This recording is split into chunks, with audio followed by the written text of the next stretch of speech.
Abra lá sua Bíblia, essa noite, Daniel capítulo 3. Quem por acaso não trouxe a Bíblia, basta erguer a mão. Nós temos Bíblias lá atrás e a Bíblia vai chegar até você, tá? Quem quiser acompanhar, só erguer a mão e a Bíblia vem até você. Então vamos lá. Daniel capítulo 3.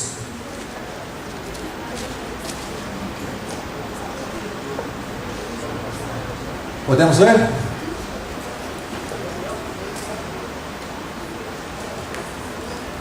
Tem ainda algumas Bíblias chegando aqui.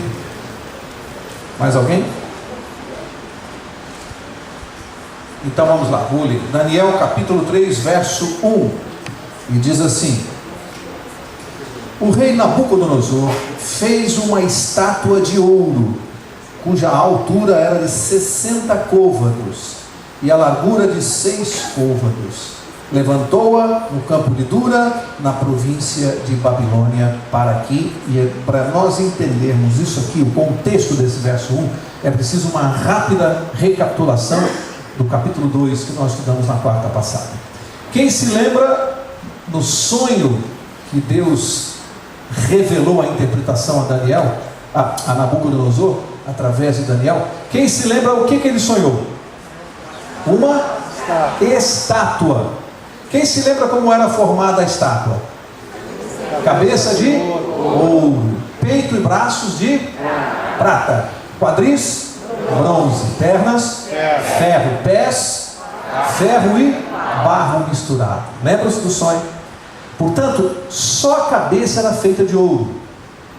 Na interpretação do sonho, o que Daniel disse para Nabucodonosor? Ele disse: quem era a cabeça de ouro? Ele ou o reinado dele, o reino dele, Babilônia. Estão lembrados? Babilônia. Então, recapitulando, a Babilônia imperou no mundo de 605 a.C. a 538 a.C. Depois de 538 a 331, que império? Medo-Persa. De 331 até 168, se não me engano, qual império? Grego.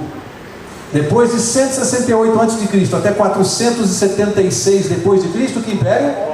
Roma. E agora nós estamos no período da Europa dividida de acordo com a visão. Bom, chega agora no capítulo 3. O que Nabucodonosor fez? No capítulo 2, depois que ele recebeu o sonho e a interpretação, o que ele fez com Daniel?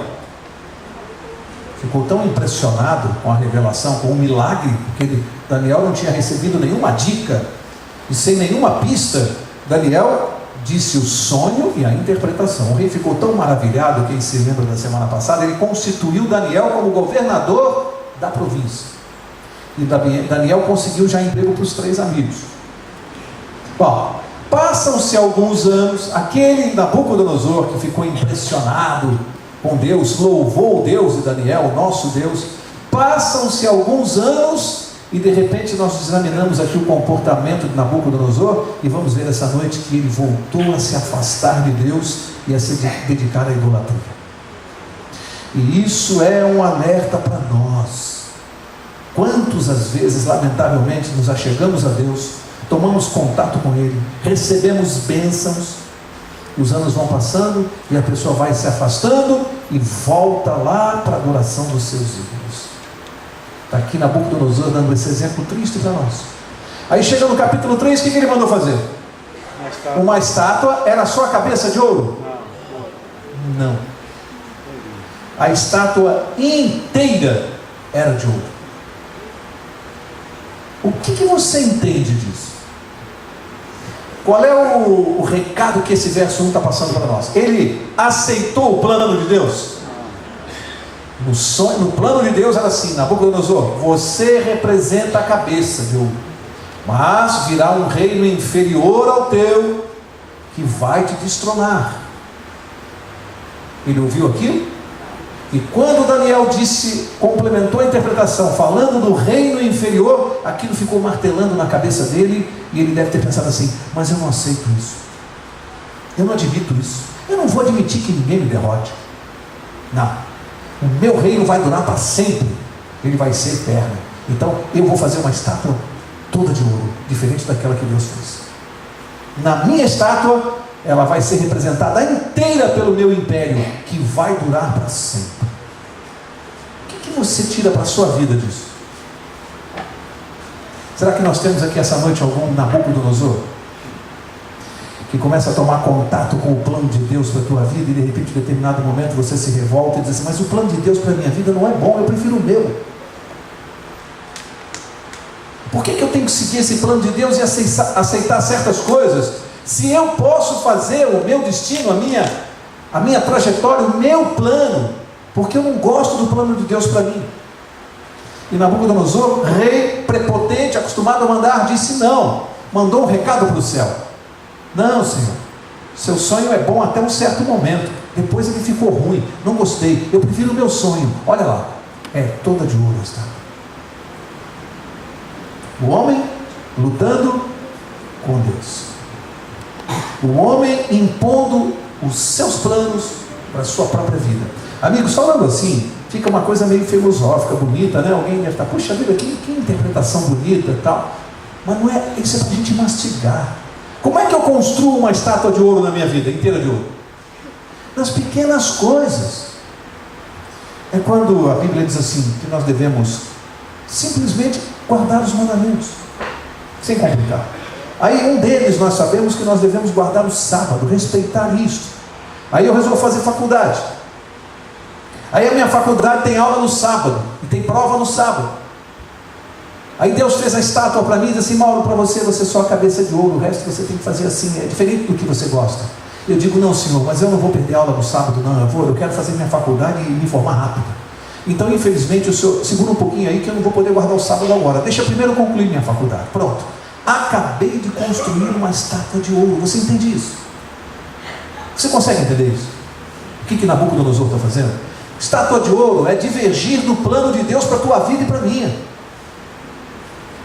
Então a gente vive construindo estátuas de ouro, dizendo para Deus: Senhor, eu entendo que o Senhor coloca as coisas dessa maneira, mas no mundo de hoje, no mundo moderno,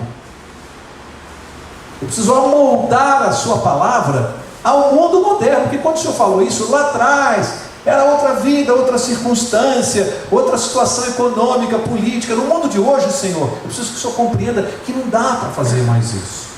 Precisamos amoldar a sua palavra. E a gente acaba de construir a estátua toda de ouro. Olha, mais um detalhe sobre essa estátua. Diz que está no campo de Dura. Quando você vai estudar isso aqui, é interessante entender isso. É lá no deserto. Diz que ela, olha a medida dela. A medida dela está no verso 1 ou 2? Deixa eu ver aqui. Está no verso 1. A medida fala que ela era de 60 côvados de altura e 6 côvados de largura. Aí você tem que fazer a conversão. Um côvado, segundo a medida real lá da Babilônia, ele equivalia aproximadamente a 60 centímetros. Um côvado, 60 centímetros. Se a estátua tinha 60 côvados, você faz as contas, ela tinha 36 metros de altura. Os engenheiros ou arquitetos fazem aí um cálculo e ela tem aproximadamente o equivalente a um edifício de 10 andares. 36 metros equivale mais ou menos a um prédio de 10 andares. A largura dela, de 6 côvados, são mais ou menos 3,5 metros de largura, por 36 de altura, toda de ouro.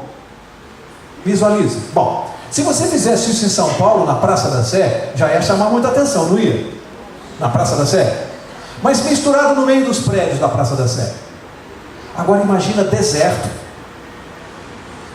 sem nada, uma estátua dessa. Dá para ver a quantos quilômetros? De ouro brilhando no sol. Chamava atenção?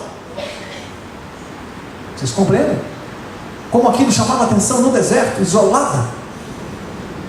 Você acha que custou barato? Foi barato esse monumento aqui? Quem pagou? O povo. Ué, quem que paga? Quem que paga a obra pública? Já era assim desde lá. O povo pagou isso aqui, com os impostos. Para quem? Exaltação pessoal do governante, com o dinheiro do povo. Mas o que eu quero tirar aqui dessa questão do custo é outro. É que às vezes, isso aqui é um puxão de orelha para nós, né? Às vezes os pagãos são mais generosos com as suas religiões do que os cristãos. Às vezes os pagãos são mais generosos. E está aqui a estátua. Simboliza o plano pessoal de um governante que não aceita a direção de Deus. E ela tem 60 côvados e 6 côvados. Olha, número 6 aqui. E aí a gente lembra lá de Apocalipse 13, lembra-se do número 666? Lembra-se quando nós estudamos o 666 que nós dissemos o seguinte: o número 6, na simbologia numérica bíblica, o que ele representa? Simbologia: imperfeição, rebeldia, desobediência. É um número ligado ao ato humano. Por isso a besta, ela usa o número 666, porque ela tenta ser como Deus, mas não consegue. É 666, uma dízima periódica, mas nunca vai ser 7, que é o número da perfeição. Essa estátua que leva o número 6 aqui, na sua altura e na sua largura, ela bem retrata um ato humano dos mais imperfeitos, porque é o símbolo da rebeldia, da desobediência a Deus. Olha que coisa interessante para analisar isso. Mais uma vez a presença do número 6, e não está à toa aqui. Verso 2: então o rei Nabucodonosor mandou ajuntar os sátrapas, os prefeitos, os governadores, os juízes, os tesoureiros, os magistrados, os conselheiros e todos os oficiais das províncias. Para fazer o quê? Para que viessem a... O que está escrito na sua Bíblia? Consagração da estátua que o rei Nabucodonosor tinha levantado. De modo que se ajuntaram os sátrapas, os prefeitos, os governadores, os juízes, os tesoureiros, os magistrados, os conselheiros e todos os oficiais das províncias, para que a consagração da estátua que o rei Nabucodonosor tinha levantado, e estavam em pé diante da imagem que Nabucodonosor tinha levantado. Olha só, consagração da estátua. Amigos, isso aqui é uma cerimônia. Na nossa linguagem de igreja é como se nós estivéssemos falando aqui da dedicação desse monumento. Era uma cerimônia de consagração. Aí o que ele fez? Mandou convidar quem? Quem foi convidado aqui? Se você for vendo aqui, essas pessoas quem são? Eram as pessoas humildes da sociedade? Aqui, pode ler de novo, aqui só tinha convite VIP. Era só para VIP. Se você não recebesse esse convite aqui, você era João Ninguém. O convite foi para os VIPs, os líderes das nações que faziam parte do Império da Babilônia. Todos aqueles governantes que compunham o Império. Os magistrados, as autoridades militares, as altas patentes, os tesoureiros, os que lidavam com dinheiro. Os convites foram para os VIPs. E eles lotaram o deserto.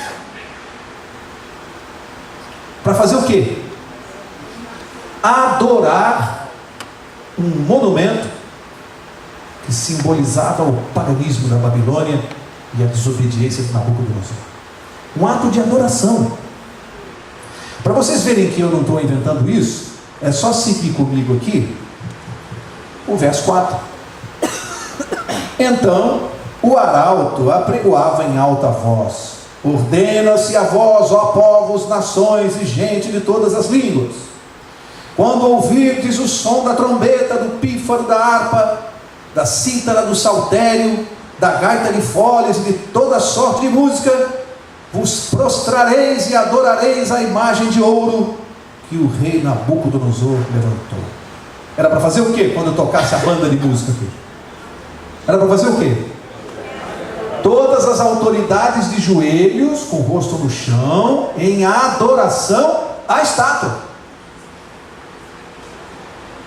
É legal isso aqui? Você ser convidado para ir lá adorar o monumento, de joelhos, se prostrar. Tinha opção para alguém aqui? Vamos ver se tinha. Vamos ver se tinha aqui. Verso 6: qualquer que não se prostrar e não a adorar, será na mesma hora lançado na fornalha de fogo ardente. Tinha opção? Então imagina, você é uma autoridade, um governador, um prefeito, é convidado, chega lá e diz assim, ó, de joelhos no chão, em adoração à minha estátua, senão, fornalha. Bom, vamos analisar os componentes desse decreto. Decreto governamental. Se tivesse diário oficial naquela época, ele seria publicado no diário oficial. Isso aqui é um decreto do governador, do principal governante, o imperador Nabucodonosor. É uma ordem, não se discute. Aliás, a propósito, ninguém desafiava a autoridade de um rei. Os reis não estavam acostumados com isso. Então esse decreto aqui, alguém vai dizer, peraí, Paulo, mas uma penalidade tão severa, se alguém não se ajoelhar é morto na fornalha. Por que isso? Porque o governador, o rei, não admitia que a sua autoridade fosse publicamente desafiada. Por isso a penalidade era gravíssima. Você não podia desafiar a autoridade de um rei. E os súditos, os soldados, sabiam que o rei não estava brincando. Era fornalha mesmo. Um ato de adoração. Vamos analisar os componentes desse decreto para você raciocinar aqui junto comigo. Vamos pensar um pouquinho juntos aqui. O que nós temos aqui? Nós temos o seguinte, nós temos um soberano mundialmente conhecido, sim ou não? Nabucodonosor. O que mais que nós temos aqui? Um decreto obrigatório, você não escolhe, decreto obrigatório e universal, vale para o mundo inteiro. O que mais nós temos aqui? Obediência à força a todas as nações. Nós temos a adoração de um ídolo, ou de uma imagem, ou de um sinal, em oposição à vontade de Deus. Será que isso que está sendo revelado aqui em Daniel capítulo 3, será que isso tem possibilidade de se repetir? Será que isso ainda pode acontecer no futuro? Será que nós vamos presenciar isso? Será que pode haver algum líder mundial, mundialmente conhecido, que possa baixar uma lei ou um decreto impondo a adoração de uma imagem em contraposição à vontade de Deus, de forma universal, com risco de morte? No nosso tempo, no nosso mundo, pode acontecer isso de novo? Apocalipse capítulo 13 diz que vai acontecer. Não é que pode. Apocalipse garante que vai acontecer de novo. Esse líder é um poder que Apocalipse chama de a besta. Vai obrigar a adoração da sua imagem, e já estudamos aqui qual é a imagem da besta, já estudamos. Vai obrigar a adoração em contraposição ao sinal de Deus. Qual é o sinal de Deus? Já estudamos aqui. O sábado. Qual é a imagem da besta? O domingo. Em outras palavras, trocando em miúdos, será que pode acontecer de um líder mundial obrigar por lei que todas as nações guardem o domingo ao invés do sábado, e aqueles que não fizerem isso serem mortos? Pode acontecer isso? Tem gente que não acredita, mas está aqui. Aconteceu lá em Daniel 3? Pode acontecer de novo? Vai acontecer de novo. Portanto, para aqueles que ainda não compreenderam bem essa questão do sábado, aqueles que estão chegando agora, que não estudaram conosco, eu recomendo que você procure se informar melhor do que se trata. Para quem já está estudando conosco há algum tempo e ainda não decidiu, não tomou essa decisão na vida, eu recomendo que você faça isso com mais urgência, porque esse é um assunto iminente para nós. Isso vai demonstrar quem é povo de Deus e quem não é. Nós vamos, nos versos seguintes, nós vamos ver o que é uma provação, uma prova. E essa prova para os tempos de hoje, ela é muito importante pelo seguinte: nós vivemos num mundo onde grande parte das pessoas, um grande número de pessoas, se diz cristãos. O que você é? Eu sou cristão. Aí diz lá a sua religião. Cristãos. Quando vem a prova, qual é a finalidade da prova? Por que Deus permite a prova, a aprovação? Por quê? Separar os cristãos verdadeiros dos cristãos nominais. O que é cristão nominal? Jesus falou aquele que é da boca para fora. O que é cristão nominal? Eu sou cristão. Eu amo Jesus. E não faz nada do que Jesus ensina, e na hora da aprovação mostra que não é cristão nada. Cristão, você vai ver já aqui no relato, o que é cristão? Como você identifica um cristão? Então tem muita gente no mundo que se diz cristão, mas na hora da aprovação você percebe que é da boca para... É cristão só para usar camiseta, para botar o decalque no carro, para dizer para os outros assim, vai com Deus, fica com Deus. Tem um monte de cristão assim. Agora aqui nós vamos ver o que é cristão. Como você identifica um cristão? E Deus vai fazer isso aqui. Vai mostrar no meio do paganismo da Babilônia, como você identifica um cristão. Que verso eu parei? 7. Portanto, no mesmo instante em que todos os povos ouviram o som da trombeta, do pífaro, da harpa, da cítara, do saltério, toda a banda de música aqui, né? De toda sorte de música, prostraram-se todos os povos, nações e línguas, e adoraram. Olha a palavra que está aqui. Adoraram. A questão aqui é uma adoração. Adoraram a estátua de ouro que o rei Nabucodonosor tinha levantado. Todos adoraram? Não. Todos? Não. A Bíblia diz que 3 homens não se ajoelharam. Não se ajoelharam. E aí, vai acontecer o que está aqui no verso 8. Todo mundo ajoelhou, 3 ficaram de pé. Verso 8.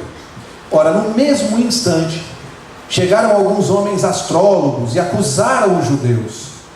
Disseram ao rei Nabucodonosor: ó rei, vive eternamente. Tu, ó rei, fizeste um decreto pelo qual todo homem que ouvisse o som da trombeta, do pífaro, da harpa, da cítara, do saltério, da gaita de foles e toda sorte de música, se prostraria e adoraria a estátua de ouro. E qualquer que não se prostrasse e adorasse seria lançado na fornalha de fogo ardente.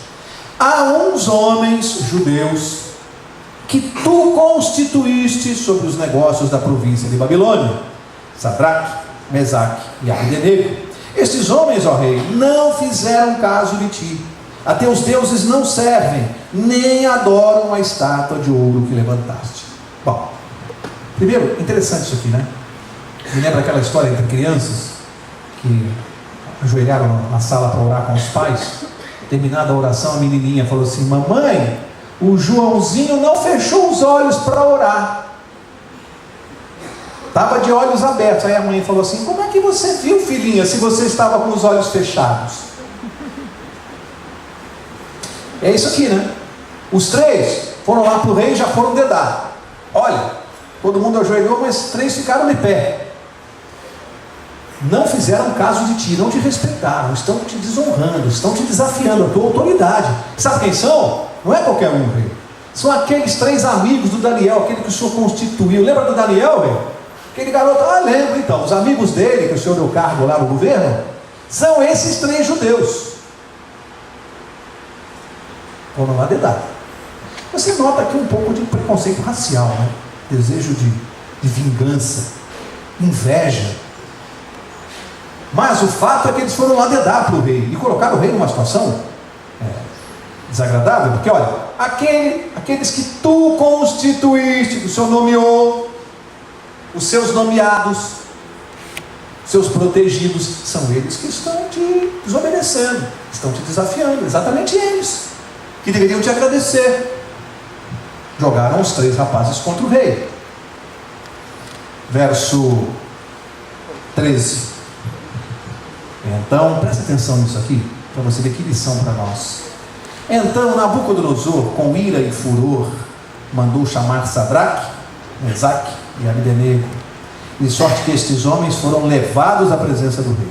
Disse-lhes Nabucodonosor: é de propósito, ó Sadraque, Mesaque e Abdenego, que vós não servis a meus deuses, nem adorais a estátua de ouro que levantei? É de propósito? Amigos, diante de tanta coisa errada que Nabucodonosor vem fazendo, agora vem aqui um exemplo de uma coisa certa que ele fez e que serve de lição para nós. Alguma vez já aconteceu com você, de alguém chegar para você e dizer assim: olha, fulano ou beltrano está falando mal de você, está falando isso, aquilo outro, papapá, sabe aquela fofoca? Já te aconteceu de alguém chegar: fulano falou que você disse isso, ou fez aquilo, ou que viu isso? Você viu o que ele fez? Fofoca chegou para ele, o que ele fez? Mandou chamar os três e perguntou: é verdade? Quantos problemas de relacionamento nós resolveríamos se agíssemos assim? Se cada vez que chegasse uma notícia, uma fofoca, uma afirmativa envolvendo uma outra pessoa, ao invés de julgarmos precipitadamente, na maioria das vezes, ao invés de sairmos criticando ou tomando posições agressivas, quantos problemas nós resolveríamos se chamássemos a pessoa e fizéssemos uma pergunta simples: é verdade que você disse isso? Quantos problemas nós resolveríamos, hein? No casamento, com os filhos, no lar, com os amigos, no trabalho? Quantos problemas resolveríamos? Só com uma pergunta: é verdade que você falou isso mesmo?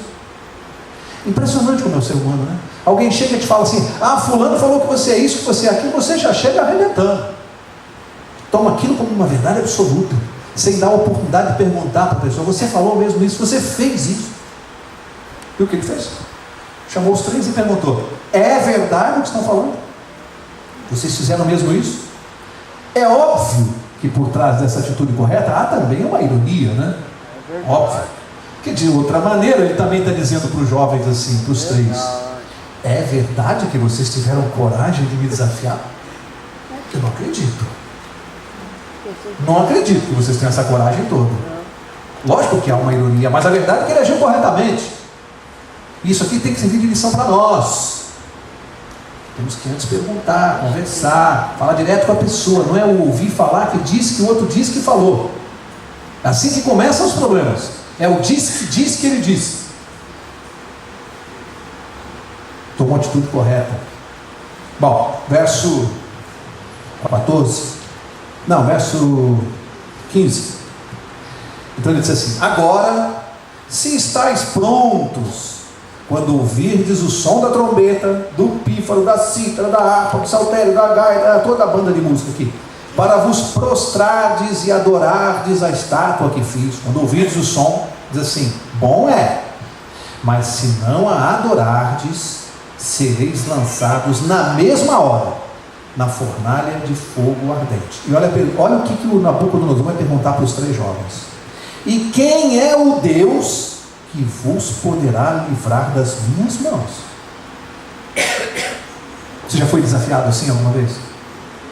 Olha, vou fazer o seguinte: eu acho que está havendo aqui um grande mal entendido. Ele falou: acho que isso aqui é tudo besteira, viu, rapaziada? Mal entendido. Acho que vocês não ouviram tocar a banda, vocês estavam muito lá para o fundo, né?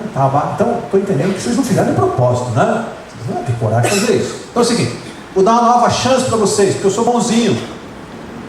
Agora eu vou dar uma... Presta bem atenção, hein? Quando a banda começar a tocar, vocês vão se ajoelhar e botar o rosto no chão. Nova chance, tá? Eu tenho certeza que vocês têm juízo e vocês vão fazer isso, porque senão vou mandar aquecer a fornalha lá, tá vendo? Aquelas labaredas lá da fornalha, vocês vão ser jogados ali dentro. E eu não estou brincando. E após dizer isso, ele falou assim: agora eu quero ver quem é o Deus que pode livrar vocês das minhas mãos. Que desafio, hein? Quem é esse Deus que pode fazer isso? E aí, o que você faria?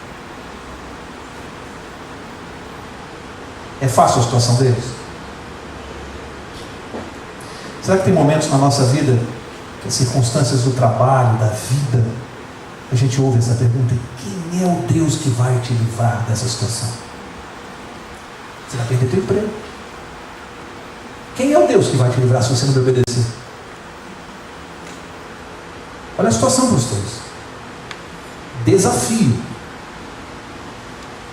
Olha, amigos, verso 16: responderam Sadraque, Mesaque e Abdenego ao rei Nabucodonosor: não necessitamos de te responder sobre esse negócio. Para aqui. Lembra o que ele falou?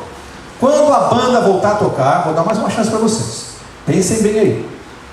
Quando a banda voltar a tocar, rosto no chão. Sabe que decisões não é uma importância?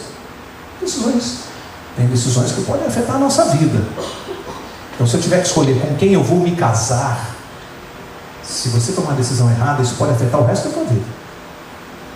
É uma escolha Qual é a profissão que eu vou seguir? É uma decisão complicada. Eu tenho que tomar cuidado. Agora, há decisões que têm consequências eternas. Vão além da vida. Eternas. Decidem o nosso destino eterno. Esses jovens estavam diante de uma decisão de consequências eternas. Adorar a Deus ou aos deuses dos pagãos? Consequências eternas. É uma escolha. Sabe o que eles mostram aqui? Para a decisão de consequências eternas, esta decisão eu tenho que tomar antecipadamente. Esse tipo de decisão não se toma na hora. Eu trago a decisão de casa.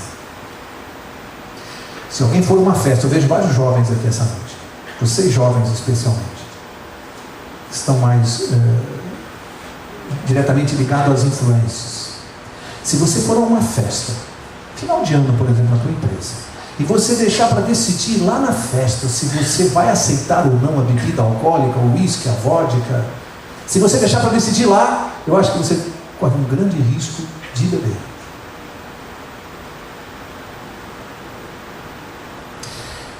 Se você deixar para decidir dentro de uma boate se você vai ou não praticar sexo, muito provavelmente você vai praticar. Certas decisões nós temos que tomar antes, temos que trazer de casa. São inegociáveis. Aquelas que mexem com princípios, elas são inegociáveis. Não tem negócio, não tem acerto. Essa decisão você tem que trazer de casa. Na hora que o problema acontecer, você não tem que pensar. Essa é uma decisão que tem que estar tomada. E os jovens não quiseram parar para pensar. Pera lá, o senhor está querendo saber o quê? Se nós vamos ajoelhar para adorar os deuses? Não, você vai me desculpar, mas isso a gente já tinha resolvido há muito tempo lá em casa. Isso já tem na minha vida. Isso eu não vou fazer. Não precisa nem mandar a banda tocar. Isso eu não vou fazer. Aí o amigo, deixa de ser bobo, vai. Fuma esse cigarrinho de maconha aqui. Não, isso eu não faço. Mas prova, você é bobo, você não sabe nem o gosto disso aqui. Você não sabe como é. Não, mas isso eu não vou fazer. Isso eu não faço. Percebe? São decisões que a gente traz de casa. Você não tem que pensar na hora para esse tipo de convite. E o convite que eles receberam era uma decisão que já estava tomada. E você não sofre quando você tem uma decisão já tomada. Já está tomada. Você não vai perder seu tempo. Não, isso eu já analisei, já pensei. Isso eu decidi lá atrás, quando eu aceitei a Jesus, quando eu me batizei. E assim tem que ser para nós. Quando eu tomei uma decisão com Jesus lá atrás, quando eu entrei naquele tanque, essa decisão estava tomada para mim. Eu não vou rever isso agora. Custe o que custar. Vamos ver como é que eles vão colocar isso? Sabe, amigos? Eles vão colocar assim no verso 17: se formos lançados na fornalha de fogo ardente, o nosso Deus, a quem nós servimos, pode livrar-nos dela, e Ele nos livrará da tua mão, ó rei. Lembra o que o rei tinha perguntado? Quem é o Deus que pode livrá-los das minhas mãos? E eles responderam: se nós entrarmos na fornalha e o nosso Deus quiser, se for da vontade dele, Ele vai nos livrar das tuas mãos, se Ele quiser. Isso que vai. Mas olha o conhecimento que esses jovens têm de Deus. Olha a lição para nós. Olha, eles dizem assim no verso 18: senão fica sabendo, ó rei, que não serviremos a teus deuses, nem adoraremos a estátua de ouro que levantaste. O que quer dizer aqui o senão? Se Ele quiser, pode nos livrar, e vai nos livrar. Senão o que? Quiser nos livrar, mesmo assim nós não adoraremos a tua estátua. O que eles demonstraram a respeito de Deus, do relacionamento dele com Deus? Eles sabem que a fé em Jesus não nos livra necessariamente da fornalha, mas nos conduz através dela. Eu sou cristão, eu preciso entender isso na minha vida. Ser cristão não me livra dos problemas, das aflições, das fornalhas, das provações. Não nos livra, amigos. Tem gente que abandona o cristianismo porque não entendeu. Cristianismo não é uma apólice de seguro que te garante que nada mais vai te acontecer. Cristianismo não é apólice de seguro. Cristianismo não é um amuleto que te protege. Fé é confiança naquilo que nos pode ver. Cristianismo é confiar em Deus, ainda que as coisas estejam andando mal. Isso é cristianismo, isso é fé. E tem gente que acha que cristianismo é amuleto. Não, isso é outra coisa, isso aí é dente de alho, não sei mais o que, isso não é cristianismo. E esses garotos, os rapazes, demonstraram isso. Já não tão jovens nessa época. Demonstraram que sabia, se Deus quiser, Ele nos livra brincando do Senhor, isso não é problema. Mas também se Ele não quiser nos livrar por alguma razão, pode ter certeza, nós não vamos adorar os teus deuses. Isso nós não vamos fazer, de jeito nenhum. Porque eu não sei qual é o plano de Deus para a minha vida hoje. Se Ele achar que nós vamos ter que enfrentar essa fornalha, nós vamos enfrentar. E aí eu pergunto, até onde vai o seu cristianismo? Ele vai a esse ponto de você dizer para Deus, se eu tiver que enfrentar essa fornalha, eu vou enfrentar. Se tiver a vontade de Deus, eu vou enfrentar. Mas uma coisa eu sei, Ele vai comigo. Se alguém te perguntar um dia assim, peraí, Mauro, mas então qual é a vantagem da tua religião, do cristianismo? Qual é? Se o teu Deus, se não quiser, não te livra da fornalha, qual a vantagem? Então é igual a minha, eu também vou ter que enfrentar a fornalha. Aí você responde assim, convicto: a diferença é que eu vou enfrentar a fornalha com Ele, e você vai enfrentar sem Ele. Depois você vem contar para mim.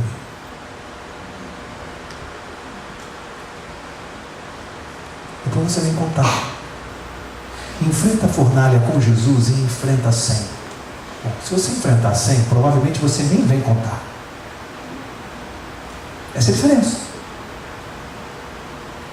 O nosso Deus vai mostrar já como é que Ele atua com aqueles que têm fé. Verso 19, né? Então Nabucodonosor se encheu de furor. Achou que era muita ousadia dos três. Se encheu de furor. Mudou o aspecto do seu rosto contra Sadraque, Mesaque e Abdenego. Olha o que ele mandou: ordenou que a fornalha se aquecesse 7 vezes mais do que se costumava. Até como se fosse possível aquecer 7 vezes mais, né? Não era possível. E ordenou aos homens mais fortes que estavam no seu exército que atassem, ou seja, amarrassem Sadraque, Mesaque e Abdenego para os lançarem na fornalha de fogo ardente.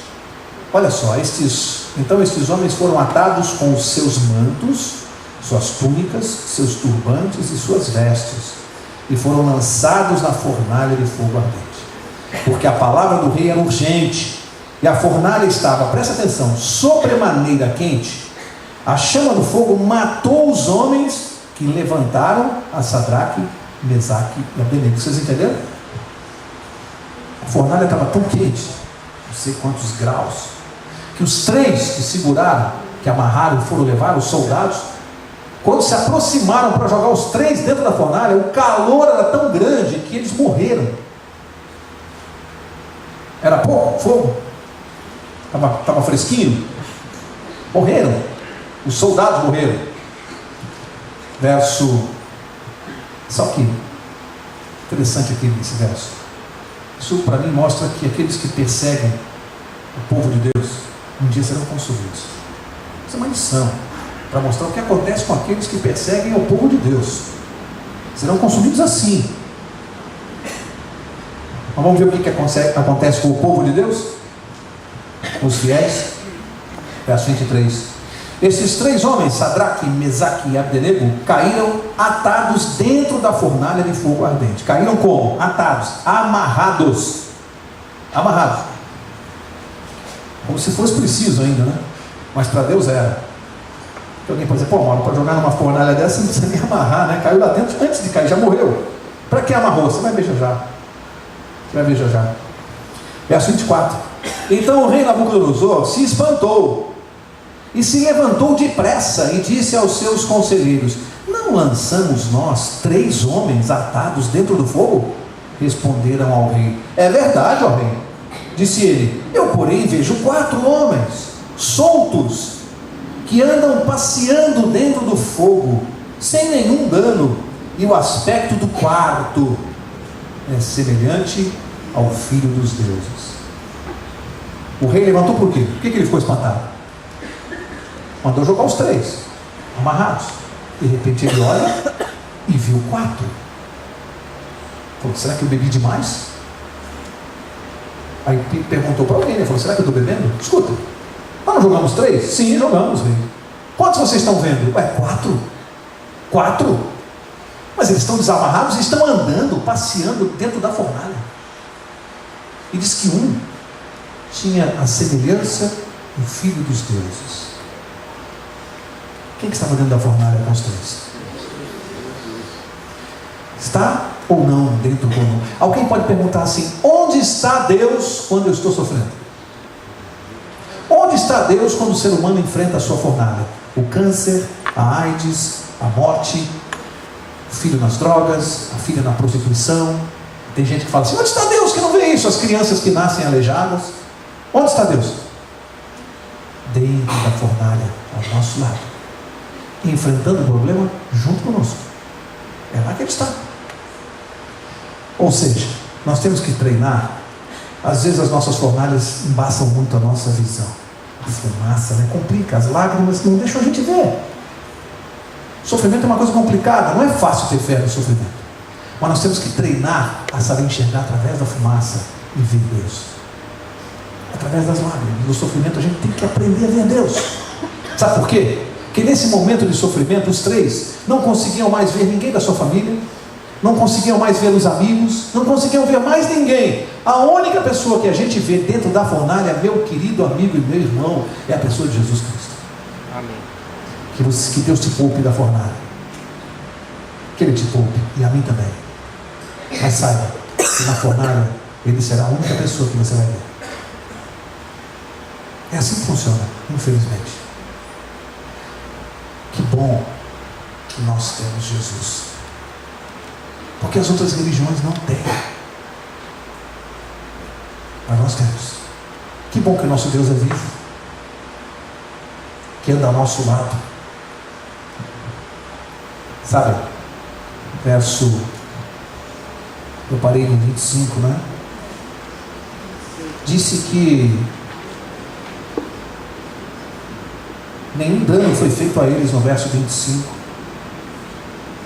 Olha só o verso 26, diz assim: então se chegou Nabucodonosor à porta da fornalha de fogo ardente e disse: Sadraque, Mesaque e Abdenego. Agora chamou de quê? Servos do Deus Altíssimo. Que testemunho, hein? Que testemunho, servos do Deus Altíssimo, saí e vinde. Então Sadraque, Mesaque e Abdenego saíram do meio do fogo.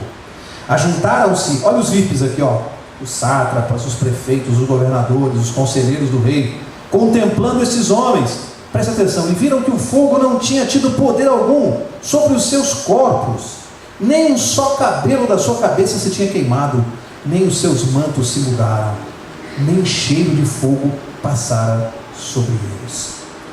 O que queimou então? Se não queimou nada, se eles estavam inteiros, nem um fio de cabelo, o que queimou?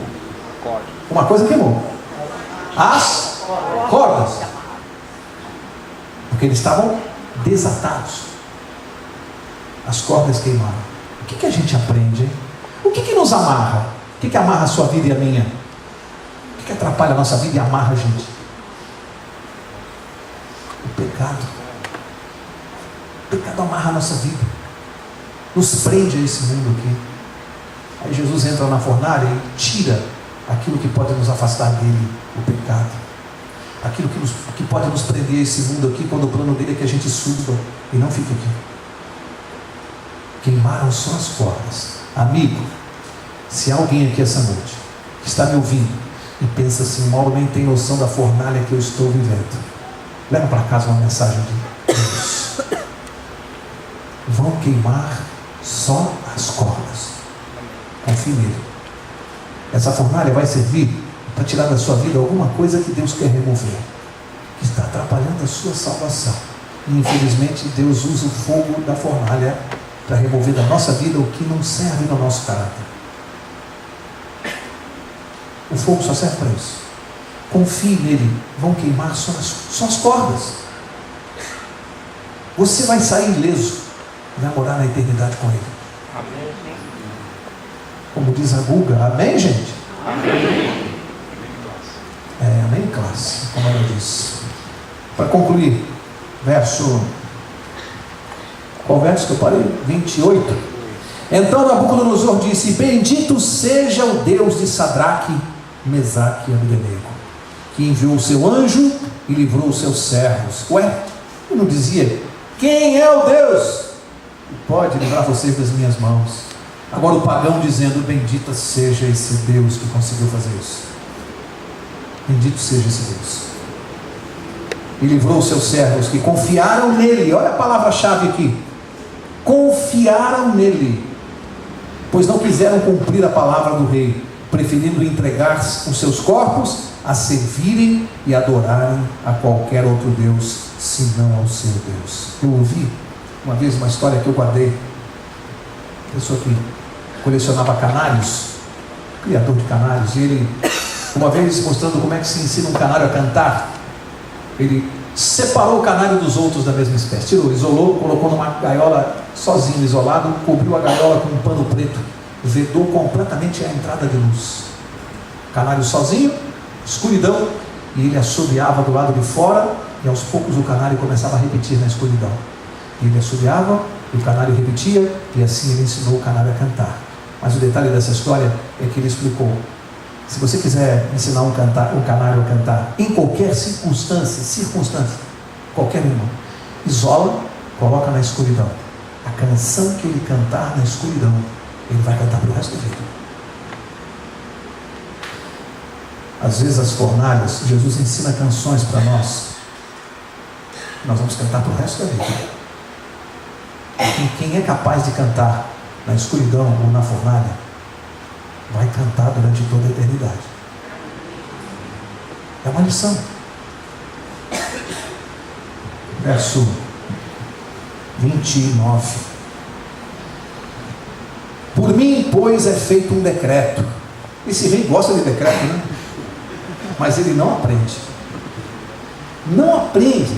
E isso aqui, gente, é para nós isso aqui. Eu tento me enxergar e falar: mas como Deus tem paciência, não é? Acabou de ter o quê? Uma experiência com Deus. Ó Deus Altíssimo, que livrou os seus servos, o Deus de Israel, o Deus deles, de Sadraque, Mesaque e Abdenego. Acabou de ver o que esse Deus é capaz de fazer. Aí olha o que ele faz aqui, ó. Por mim, pois, é feito um decreto, pelo qual todo povo, nação e língua que disser blasfêmia contra o Deus de Sadraque, Mesaque e Abdenego, seja despedaçado, e as suas casas sejam feitas um monturo, pois não há outro Deus que possa livrar como este. E você vai dizer: pô, mas espera aí, Mauro, mas então ele está louvando a Deus, mas não é assim. Manda despedaçar quem não concorda. Uma hora ele manda adorar a estátua de ouro, na hora ele manda adorar a Deus, mas só que quem não adorar é morto do mesmo jeito.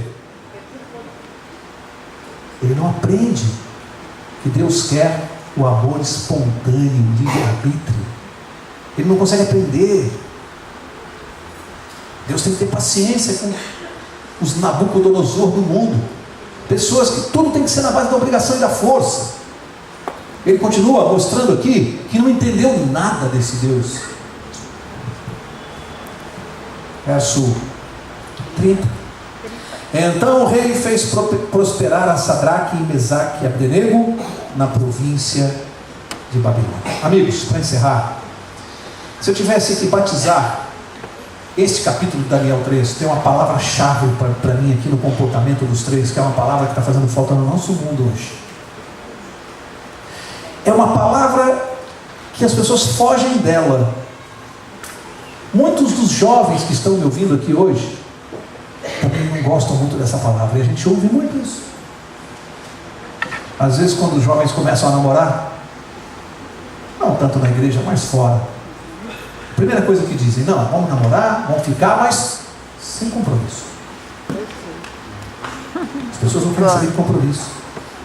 Quando você fala em casamento hoje, as pessoas falam em amor, em paixão, mas a palavra-chave para quem é casado e consegue passar pela barreira dos 25, alguns chegam nos 50 anos de casados, a palavra-chave, amigos, para casamento, para qualquer relação estável, chama-se compromisso. Paixão? Vai embora, fica pela estrada. Lamento, jovens, se eu estou decepcionando vocês. Não casem apaixonados, não vai lá nada. Casamento é compromisso. Relação com Deus é compromisso. É para a vida toda. O que esses jovens mostraram é que eles tinham um compromisso com Deus. Na vida deles, primeiro Deus. É compromisso, e compromisso não dá para quebrar. Uma mãe, e eu falo para várias mães essa noite, a mãe tem um compromisso com o filho. Não importa se ele vai ser bandido um dia, se ele vai ser traficante. Quantas vezes a gente vê isso na televisão? O mundo caindo em cima do filho, um marginal, às vezes a gente com raiva, aparece uma mãe na televisão chorando, é a única que vai lá e abraçar e beijar, porque ela tem um compromisso com ele. É mãe. Vocês não têm essa experiência profissional, eu tenho como advogado. A gente vê como os presos são maltratados nas delegacias, isso dói para a gente, porque isso também não resolve nada do problema. Mas se tem uma coisa que dá gosto de ver, é quando uma mãe sofrida entra numa delegacia para ver um filho bandido. Os policiais dizem, deixa, é mãe, ela pode entrar. É mãe. Eles respeitam. Eles respeitam. Há um compromisso. Ela não quer saber se ele é bom ou se ele é ruim. Ela o ama. Deus é assim conosco. Ele não quer saber se eu sou bandido, se eu sou adúltero, se eu roubo, se eu minto. Ele não quer saber. Ele me ama. O amor de Deus é incondicional. Nada que eu possa fazer vai fazer com que Deus me ame mais. E nada que eu possa fazer vai fazer com que Deus me ame menos. O amor dele é incondicional. Me ama. Porque essa é a natureza dele. A palavra é compromisso, que é o que está faltando no mundo hoje. Pessoas compromissadas com princípios, com valores, com Deus. E aí, para encerrar, compromisso, eu não consigo me lembrar de outra história a não ser servir para vocês bife a cavalo. As mulheres sabem como é que é feito o prato de bife a cavalo. Como é que é feito o bife a cavalo? O que compõe esse prato? Carne e ovo. Bife a cavalo, carne e ovo. Tem uma lição para nós no bife a cavalo. Importante. 2 elementos compõem esse prato. Um entrou com a carne, o boi. E a galinha entrou com o... Mas a situação dos dois é muito diferente. O boi que entra com a carne, o que ele deu? A sua vida. E a galinha? Apenas alguma coisa que lhe pertence. A situação dos dois. A galinha se envolveu com esse prato. Ela está envolvida no prato. Mas o boi está comprometido. Jesus se envolveu ou se comprometeu conosco? E eu estou envolvido ou comprometido com ele? Não é uma pergunta para a gente resolver responder essa noite no travesseiro. Leva para casa. Travesseiro. Eu estou envolvido ou comprometido com Jesus? Na próxima quarta, como foi anunciado, nós não vamos ter a classe bíblica, nós vamos ter a semana de oração. Eu gostaria que todos estivessem aqui. Vamos apoiar essa programação da igreja. Nós vamos pular a quarta-feira que vem da classe bíblica. E na outra seguinte, então, Daniel capítulo 4. Vamos estar todos juntos aqui de novo. Mas eu gostaria que você não faltasse na próxima quarta. Vamos estar aqui. E na outra, na sequência, Daniel capítulo 4. O pastor vai orar agora, pastor. E acho que o meu pedido de todos aqui é que todos nós possamos entender que não devemos estar envolvidos com Jesus, mas nós devemos estar comprometidos com Ele.